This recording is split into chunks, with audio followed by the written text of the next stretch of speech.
The first time Adrian felt the world split apart was not with thunder, not with fire, but with silence.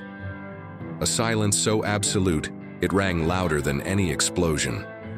He was standing at the edge of an abandoned observatory, its glass dome shattered long ago, when the stars above began to bend and tremble like ripples on water. Time, it seemed, had grown tired of holding itself together. Adrian was not a scientist, not a soldier, not even someone particularly remarkable. He was an archivist, a man who cataloged memories, diaries, photographs, and voices of people long gone. His life had been defined by preservation, not by action. Yet here he was, holding a strange metallic device that pulsed in rhythm with his heartbeat, whispering promises of journeys not forward, but backward, a relic that should not exist, a gift or perhaps a curse left by someone he did not yet know. The first test came accidentally. He had been staring at an old photograph of his mother, taken a week before her death. His hands trembled, the device activated, and suddenly the photograph was no longer paper but reality, surrounding him in full color and scent. He stood in his childhood kitchen, smelling bread fresh from the oven, hearing her laughter, tears flooding his eyes. He tried to speak, but the device pulled him back before he could. Seconds later, he was back in the ruins of the observatory, gasping for air, the photo scorched at the edges. It was intoxicating, terrifying, addictive. Days blurred into nights as Adrian tested the device again and again, traveling not far, but just enough to witness moments. A first kiss he had long buried, the day his brother left for war, the instant his father walked out the door. Every memory was a door, and the device held the keys. But soon he realized he was not alone. Shadows flickered at the edge of his journeys, figures that did not belong to his past, watching him, waiting.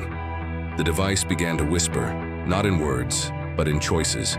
It showed him futures that collapsed, timelines where humanity's light was extinguished, wars that burned cities before they were ever built. And always, always, one phrase etched itself into his mind. The horizon is fractured. Someone must mend it. One night, Adrian was pulled further than ever before. He found himself in a city he had never known. Towers of glass rising into the clouds, yet streets empty and hollow. Screens flickered with warnings. Chrono collapse imminent. He stumbled through the silence until he met her. A woman cloaked in silver, eyes sharp as shattered stars. "You shouldn't be here," she said. "Not yet." She called herself Kaylin, a watcher of the continuum. She explained that every use of the device weakened the walls of time, and Adrian's desperate visits had drawn cracks wider. But the truth cut deeper. The device was not his by accident.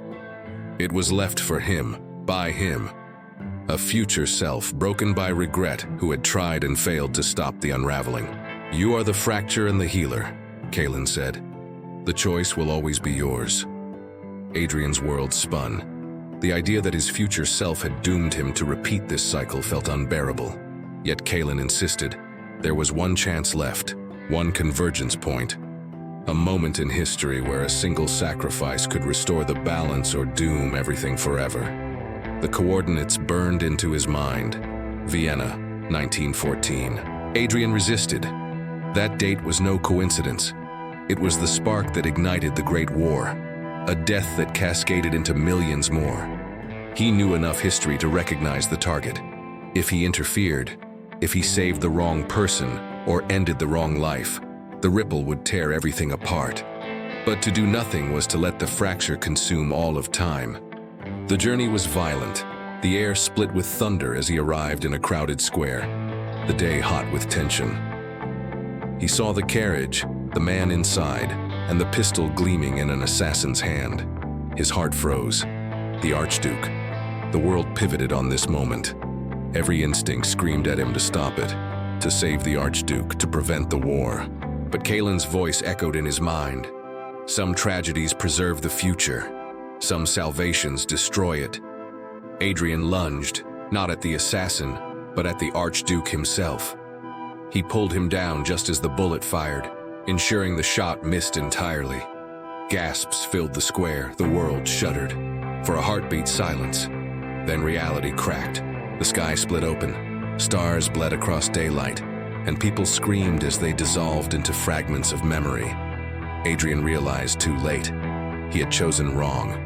The fracture widened, dragging him into a void of collapsing time. But Kaylin was there. She held his arm, her form flickering between centuries. "It isn't over," she said. "There is one more choice, one you've always avoided." The device pulsed in his palm, showing him a single scene. His mother, again in that kitchen, smiling, alive. The day before she died, the day he could save her. His throat tightened. The temptation was unbearable. If he wrote his own tragedy out of the book, perhaps the rest would heal. "No," Kaylin whispered. "To mend time, you must let go of yourself, not rewrite it, accept it." Adrian's tears blurred the vision. He pressed the device, but instead of writing survival, he wrote surrender. He let the page remain as it was. His mother's death, his brother's departure, his own regrets untouched, pain unaltered, truth intact.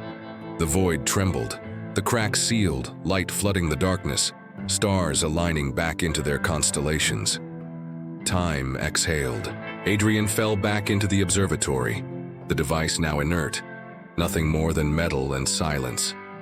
But the world outside was whole, the fracture mended, humanity's thread intact.